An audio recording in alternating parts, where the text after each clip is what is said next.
Welcome back to another episode. We are here today in Kennelwood Academy in Missouri, working with Dave Van Garderen, who's one of my very first mentors within the dog training industry. I've learned so much from him. And today he's going to be going over adding distractions into your dog's training routine, which is one of the most important steps if you want to get your dog generalized to the obedience so they understand that they have to perform it even if there's zero distractions or if there's maximum distractions. So let's get started. All right, today we are going to be adding in some distractions into our obedience training. We have here Russet. He is a 1.5-year-old French Bulldog. We have already taught him the climb. Russet, free. So he knows how to get onto it. Climb, good. My marker, that means keep doing what you're doing, is good. So anytime I see him making a decision to stay up there, like right there, good. I'm going to mark that moment in time by saying good and then immediately bringing food in. I'm going to cancel out that reward if he steps off of the climb as I walk to him. So if I get farther away and I start to walk towards him to give him food and he comes towards me like he did right there, but he actually breaks the thing, then he's not going to get the food anymore. I'm going to tell him climb and I'm going to have him get back up there with a little bit of a leash help. So he understands this. He understands to move. He understands that he can eat up there. He can sit up there. He can lay down up there. So now it's kind of time. He understands the reward and he understands the correction. So now it's time to start to add in some more distractions. So I like to start my distractions with food. And so what I like to use is just some kind of a soft dog food. Like Bill Jack works good, those rolled Red Barn logs, anything really that is a little bit soft. The reason I want it to be soft is because I like to mold it into a shape like a coin. So I just sort of like make it a little flat thing like that. And what happens when I toss this is it's going to land where I drop it. So when I start to add the distraction in, I'm going to throw food on the ground. But I have to think about where does the food going to land? And is my dog going to be able to get to it before I can stop him from getting to it? I don't want him to break the climb command and then get the food, because then he's going to do that again and again and again. And then we're just going to teach him to break the climb command rather than get back up there. So I'm going to make the food flat like this so that when I toss it out, it stays where I throw it. If I use a round or like a ball or kibble, a lot of times when you toss that, it will like hit the ground, it might bounce, it rolls away. Sometimes it will roll closer to the dog and then it causes issues. Okay, so I'm thinking about how well does this dog understand the correction? Like, does the dog go backwards to get back on the climb? Does he have to walk in a big circle to get back up there? And so I want to think about that or know that a little bit before I toss my food out. Because if I toss my food out and it lands right here, like a foot away from the climb, he may think that he can get to it before I can stop him. So I want to start off with enough of a distance between the dog and the food that I know that he's not going to be able to get it, even if he does break. Good. So as long as he's doing good, though, I don't want to forget about those positive rewards that help him stay up there. All right, so I'm going to throw this piece of food, and I'm going to have it land right about over here. Because then if I just hold onto my leash the way that it is, and I'm back here a little bit, I'm going to throw the food that way so that he wants to chase the food potentially. And if he does, I don't have to do anything but tell him climb, because the leash will get tight on its own when he runs over there. All right, so here we go. He sees the food, toss it away. Good.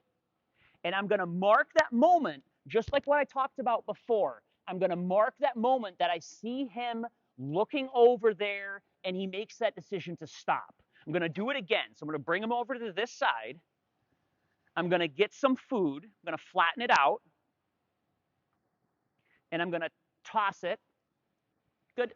So that right where he's looking at it and he's making a decision, I'm going to stay up here while the food is over there. That's the moment in time I'm trying to capture. So I'm marking that, and then I walk over and I pick up the piece of food that I threw. I like picking up the piece of food that I actually threw over there rather than just giving him a reward from my hand while the food is still laying here. And I'll tell you why. If I toss a piece of food, I toss a piece of food like that, and he stays here, and I say, good, and I go over and I pick this piece up, and he sees me pick this piece up, and it comes to him, he learns that there's a way to access food that he can't get to. And in this case, it's almost like two positives. The lack of a correction, because he didn't jump off of here, so we didn't have to correct him, that's a good thing. That's a positive for him. And getting food is also a positive. So no correction is good, and food is good. So two positives. In the event that the dog makes the mistake and he jumps off of there, it's going to be the exact opposite. It's going to be two negatives. So I'm going to try to make it a little bit harder by rolling this, and I'm going to roll it past him this way to see if I can get him to chase it a little bit, almost like it's a ball or it has like maybe get some prey going. And what's going to happen is he's going to either run after it and grab it, or he's going to do what he just did. Of course, we want him just to stay up there, in which case we'll grab it, and we'll give it to him. But if he makes a mistake and he breaks, he's going to get two negatives instead of two positives. And so we toss the food out and say he jumps off of there. We're going to give him a correction. So that's the first negative. And the second negative is not getting a positive. So then he doesn't get to eat that piece of food, and he has to stay up here. So dogs very quickly figure out that it's a decision between two negatives or two positives. Let's watch. Okay, so we're going to roll the food. Good.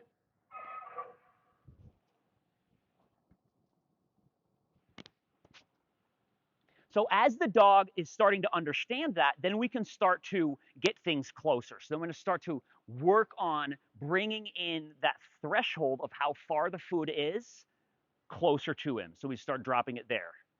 Good. And you don't have to give him the whole thing. That's just going to be kind of like how overweight your dog is, how much food they need, what's a reward for them. Good.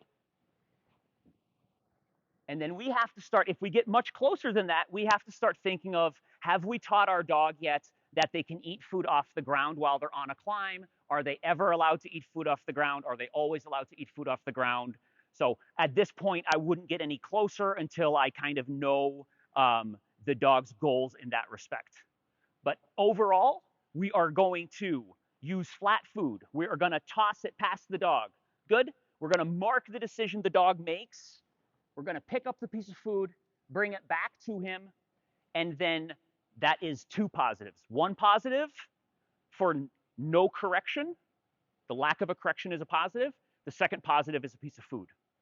In the event that he makes a mistake, he jumps off of there. The first negative is a correction. The second negative is no food. Yes? Climb.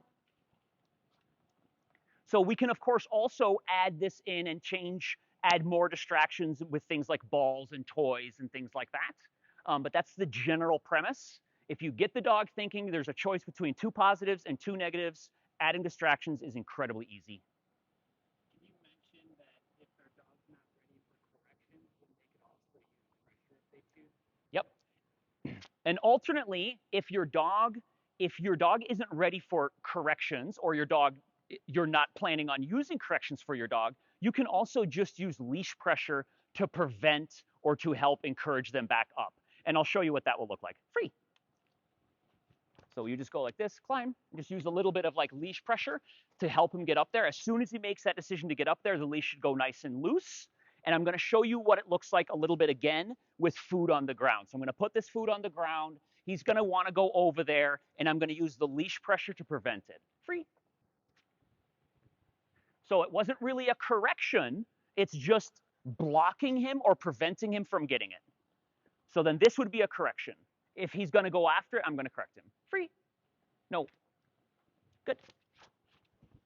And so you saw the really big difference there, climb, where when we are using pressure, we are just tightening the leash so that the dog just can't get there. When we're using a correction, it's a consequence, and it ends up being something that the dog wants to avoid a little bit. Let's see what he does this time, jumping off of here with not getting rewarded on that. And let's see if he leaves it alone completely and just comes with me. Free. Yes. And that's one of the reasons why corrections can be so nice, because they start to kind of avoid what we don't want them to do. And it can kind of take away that need to always be blocking them or always be giving them input. Free. And so now he's not even thinking about the food on the ground anymore. Good. Free. Oh, okay. And so for him, the free command is just a release. So he could get rewarded, but don't confuse it with the termination marker. So the termination marker for him is going to be being able to be released from the climb. So he gets to break the climb and he gets a reward. It looks like this. Yes, and then we move away. The dog comes towards us and we give him food. Climb.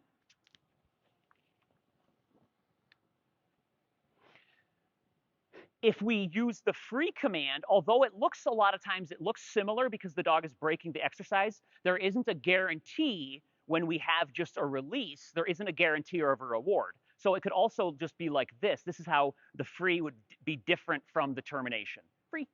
So he still jumps off of there. He still comes towards me, but he's really not expecting food. And so we get not as powerful of a breaking of the exercise. Good.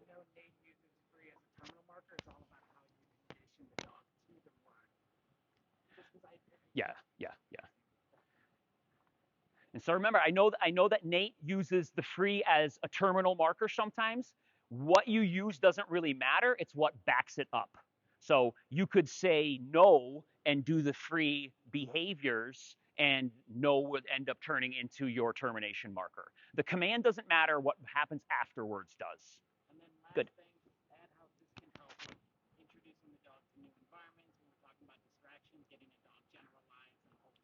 So this is really a good position or a command to use when you're putting the dog in new environments that they haven't been in before and you want to limit their movement. It can also help with dogs that are worried, nervous, or anxious. If we remove their ability to run away and hide, then they can start to learn that the fan or whatever it is that they're worried about isn't anything to actually be worried about. Because most things dogs are scared of is not actually something to be scared of.